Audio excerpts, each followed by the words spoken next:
नमस्कार दोस्तों, मैं हूं चिरंजीव भारद्वाज और आप हैं हिंदी मंत्र चैनल पर।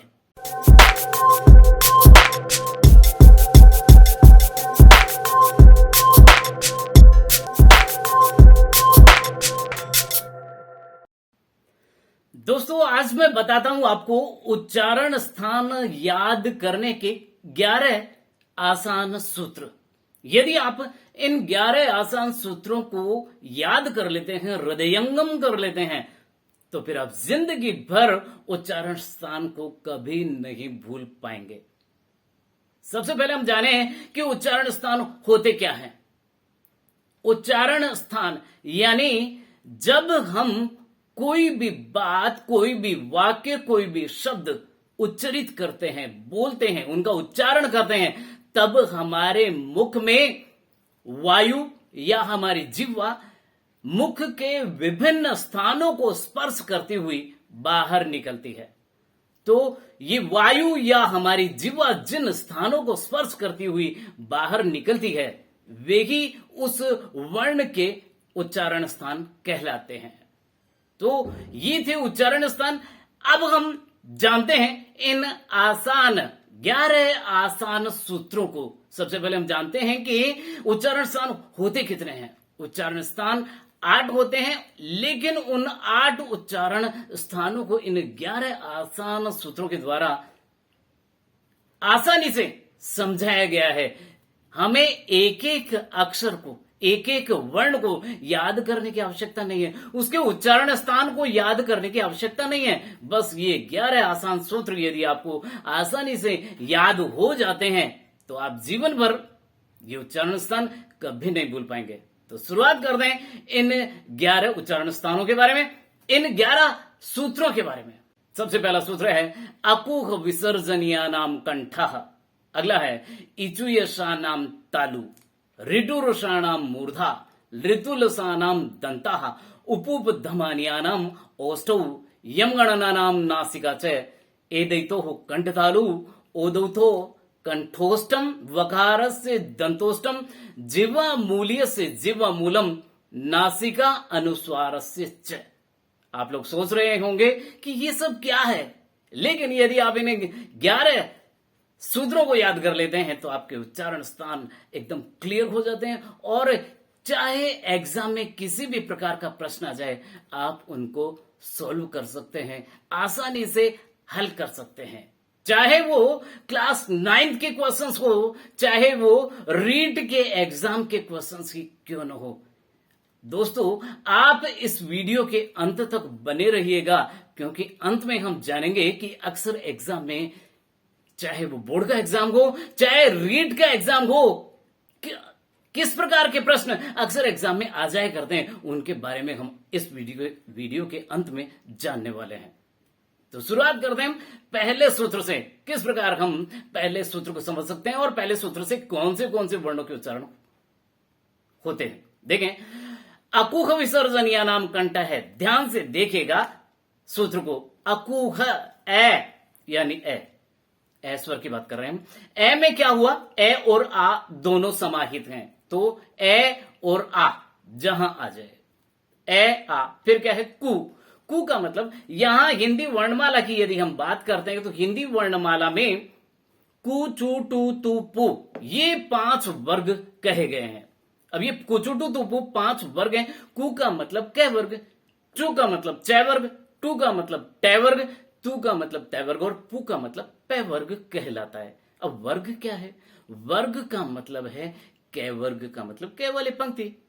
अब हमें वर्णमाला तो याद होनी ही चाहिए। कै वाली पंक्ति में कौन कौन से वर्ण आते हैं ये हमें पता होना चाहिए। कै, खे, गै, घै, ngै।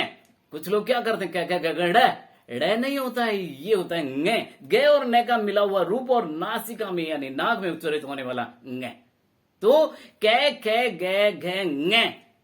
और आगे क्या है, ए, कु का मतलब कै वर्ग, और है और विसर्ग, ये कंठ से उच्चरित होते हैं। और ये हमारा पहला सूत्र बताता है कि ए कु है विसर्जनीया नाम। यानाम का मतलब ये षष्ठी का रूप कहलाता है, और संस्कृत में षष्ठी का चिन्ह होता है काके की, तो यानी इन सब का, किन सब का, ए कु का मतलब कै वर्ग। कै वर्ग में कौन से वर्ण आ गए? कै, खे, गे, घे, ङे, है और विसर्ग, इनका उच्चारण स्थान कंठ से होता है। ये है हमारा पहला सूत्र। कितना आसानी से हम इतने सारे वर्णों का उच्चारण स्थान समझ पाए हैं। आगे हम देखते हैं, अगला सूत्र है हमारा इचुयशानाम तालु। देखिए इस सूत्र को समझें। ई का मतलब छोटी और बड़ी, ह्रस्व या दीर्घ, दोनों ई की यहां बात की जा रही है। ई चू का मतलब हमने कहा च वर्ग। च वर्ग च, छ, ज, झ, ञ, ये पांचों वर्ण च वर्ग में आते हैं। तो ई च वर्ग, ये से यज्ञ की यहां बात की जा रही है। ई चू ये और श कौन सा? इचु ईशानम तालु। इसको तालव्य शकार कहते हैं। तालव्य शकार इसी वजह से कहते हैं क्योंकि इसका उच्चारण तालु से होता है। तो ई चू का मतलब च, छ, ज, झ, ये, ई चू ये, यानी ये और श का उच्चारण श कौन सा होता है? ये शंकर वाला से जिसे हम कहते हैं उसको तालव्य शकार भी कहा जाता है। तो इचु ईशानम तालु यानी ई च वर्ग च, छ, ज, ये और श, इनका उच्चारण तालु से होता है। ये था हमारा दूसरा सूत्र। बढ़ते हैं अगले सूत्र की ओर। अगला सूत्र है ऋतु रुषाणा मूर्धा। बहुत आसानी से हम समझ पा रहे हैं कि री से ऋषि, टू का मतलब ट, ठ, ड, ढ, ण, रे और श कौन सा?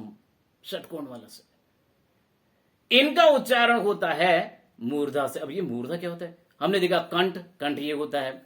तालु मुख में जब हम ऊपर वाले दांतों से आगे जाते हैं, एक ब्रेकर जैसा उससे आगे जाकर के का जो स्थान है वो तालु कहलाता है। और यहां से उच्चरित होने वाले जो वर्ण होते हैं वो तालव्य वर्ण कहलाते हैं। और अब हम बात कर रहे हैं मूर्धा की, तो मूर्धा ऊपर वाले दांतों के आगे एक ब्रेकर जैसा, ब्रेकर नुमा एक स्थान बना हुआ है। हम बोलकर देखेंगे टे बोलते हैं कि हमारी जीभ जिस स्थान को जाकर के टकराई है वह स्थान की मूर्धा कहलाता है। तो मूर्धा से कौन से वर्ण उच्चरित होते हैं? री, टू का मतलब टे वर्ग, टे, ठ, ड, ढ, ण, रे और षटकोण वाला से जिसे हम कहते हैं, लेकिन इसको मूर्धन्य सकार कहा जाता है क्योंकि इसका उच्चारण मूर्धा से होता है। तो हमने देखा री, टे वर्ग, रे और श, इनका उच्चारण मूर्धा से होता है। बढ़ते हैं अगले सूत्र के लिए। अगला हमारा सूत्र है ऋतुलसानाम दंता। ली, तू का मतलब तय वर्ग, तय, थे, दे, ध, न, ये पांचों वर्ण तय वर्ग में आ गए। और फिर है ले और से कौन सा? स्कूल वाला से, स्लेट वाला से।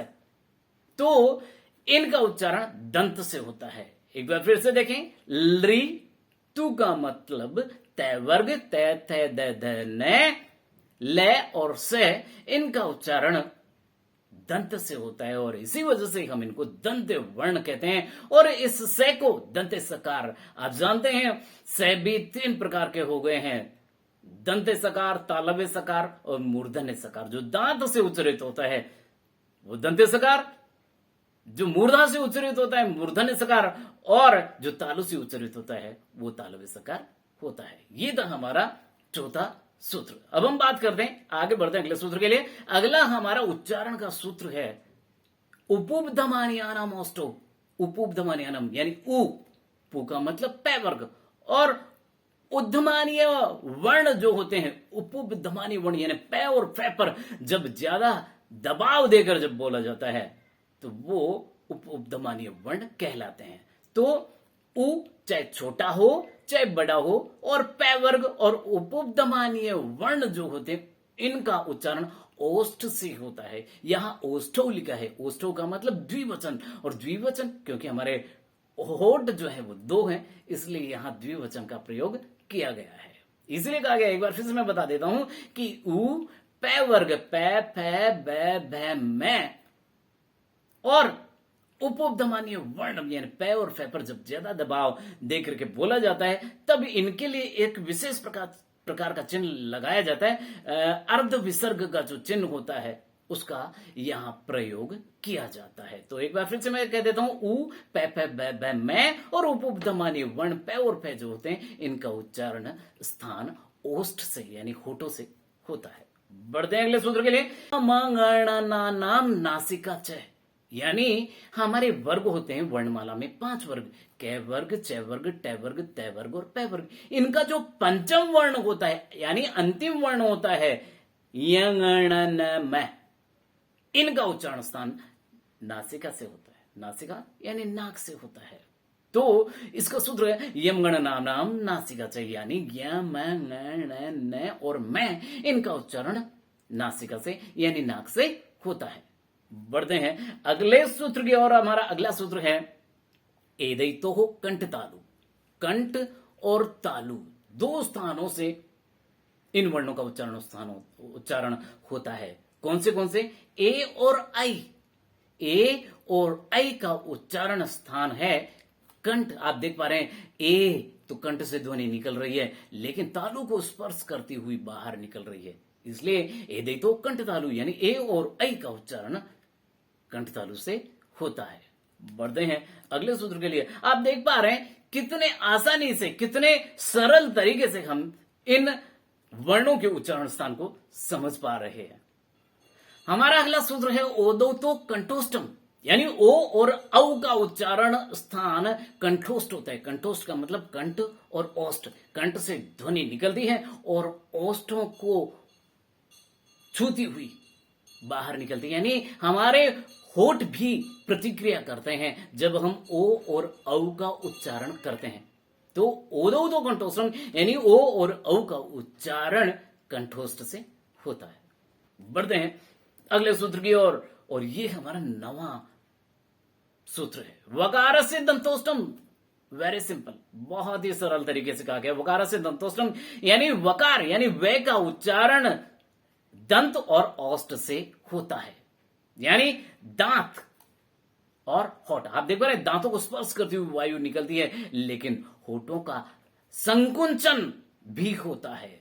होठों का प्रसार और संकुचन होता है। यहां वकार से वह, जब हम बोलते हैं वह का उच्चारण हमने किया वह, तो दंतोष्टम दंत और औष्ठ दोनों से इसका उच्चारण होता है, इसलिए कहा गया है वकार से दंतोष्टम। बस बढ़ते हैं अगले सूत्र के लिए।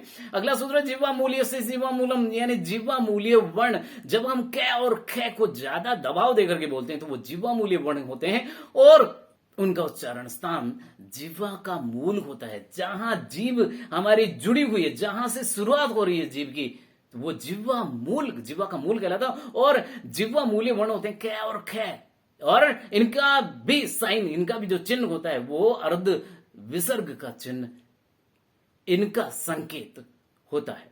तो जिह्वा मूल्य से जिह्वा मूल्यम, यानी जिह्वा मूल्य जो वर्ण होते हैं उनका उच्चारण जिह्वा के मूल से होता है। और अंत में हमारा उच्चारण स्थान का सूत्र है नासिका अनुस्वार से चेक। कितना सरल तरीके से कहा गया, नासिका किसका? अनुस्वार से, यानी अनुस्वार का उच्चारण आप जानते हैं, अनुस्वार का उच्चारण नासिका से यानी नाक से होता है। जैसे हम बोलते हैं पंख, तो पैक के ऊपर जो बिंदु, जो डॉट लगा होता है वो अनुस्वार कहलाता है, और अनुस्वार का उच्चारण नासिका यानी नाक से होता है। तो ये थे हमारे 11 उच्चारण स्थान, यानी ये थे हमारे 11 सूत्र उच्चारण स्थान के। और अंत में हम जानते हैं कि अक्सर एग्जाम में उच्चारण स्थान से संबंधित किस प्रकार के प्रश्न अक्सर आ जाया करते हैं। हम प्रश्नों की प्रकृति को, प्रश्नों के स्टाइल को, प्रश्नों के तरीके को समझेंगे। सबसे पहला प्रश्न हम देखते हैं, तय वर्ण से उच्चारण स्थानम विद्यते। हमारे पास ऑप्शंस होंगे कंठः, दंतः, तालु और नासिका। यदि हम इस प्रकार वर्ण का उच्चारण स्थान देखते हैं तो देखा आपने, प्रश्न की प्रकृति को समझें। वर्ण यानी कोई हमें वर्ण दिया और उसका उच्चारण स्थान पूछ लिया, तो तय वर्ण का उच्चारण स्थान यहां देखते हैं ऋतुलसानाम दंतः, यानी दंत जो है वो इसका उच्चारण स्थान है। तो इस प्रकार हमने देखा वर्ण दिया और उसका प्रश्न, उसका उच्चारण स्थान पूछ लिया गया। बढ़ते हैं अगले प्रकार के प्रश्न के लिए। अगला है ईश्वर से उच्चारण स्थान विद्यते, यानी वह वर्ण चाहे स्वर हो चाहे व्यंजन हो, दोनों तरीके से पूछा जा सकता है। यहां ई को विशेषतः स्वर के रूप में पूछा गया कि ईश्वर से उच्चारण स्थानम विद्यते। हमारे पास ऑप्शन है कंठोष्टम, दंतः, दंतोष्टम और तालु। तो इचुएशानम तालु, तालु इज द राइट आंसर। तो इस प्रकार हम चुनाव कर सकते हैं। तो हमने देखा वर्ण दिया और उसका उच्चारण स्थान यहां पूछा गया है। देखते हैं अगला प्रश्न का प्रकार। पै वर्ग से उच्चारण स्थान विद्यते, यानी यहां पूरा का पूरा पै वर्ग दे दिया गया है और उसका उच्चारण स्थान पूछा गया है। तो हम पूरे वर्ग का उच्चारण स्थान यहां बताएं। तो उपउपधमानिया नाम औष्ठव, हमारे पास जो ऑप्शंस हैं उनमें से चुनेंगे। औष्ठव तो कंठ है, औष्ठव दंतोष्टम और नासिका। तो उपउपधमानिया नाम औष्ठव के हिसाब से हमारा उत्तर होना चाहिए औष्ठव। तो देखा हमने वर्ण दिया, उसका उच्चारण स्थान पूछा। दूसरा प्रकार क्या था, वर्ग दिया, पूरा का पूरा पै वर्ग दे दिया और उसका उच्चारण स्थान पूछा गया है। अगला कौन सा प्रकार के हम देखते हैं। अगला हमारा प्रश्न है तालु उच्चारण स्थानम अस्ति। तालु उच्चारण स्थान है, किसका उच्चारण स्थान है? ऑप्शंस हमारे पास दिए हुए हैं, वकार से, चकार से, गकार से और पकार से।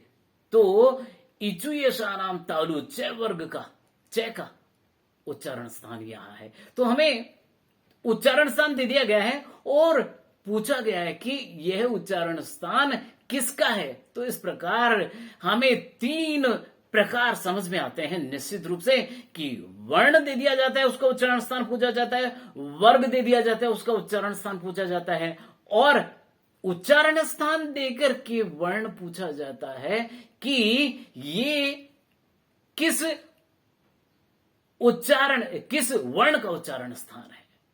तो इस प्रकार के प्रश्न अक्सर एग्जाम्स में पूछ लिए जाते हैं, चाहे वो बोर्ड के एग्जाम्स हो, चाहे किसी कंपटीशन एग्जाम के, किसी प्रतियोगी परीक्षा की एग्जाम की क्यों न हो। तो ये थे उच्चारण स्थान। उम्मीद है ये उच्चारण स्थान आप बहुत अच्छी तरह से समझ पाए होंगे। ये वीडियो आपके लिए बहुत उपयोगी होगा, मैं ऐसा समझता हूं। और यदि ऐसा है तो इस वीडियो को लाइक करें, शेयर करें, कमेंट करें और हाँ, सब्सक्राइब करना ना भूलें। मिलते हैं एक और नए वीडियो के साथ। तब तक स्वस्थ रहें, व्यस्त रहें, मस्त रहें।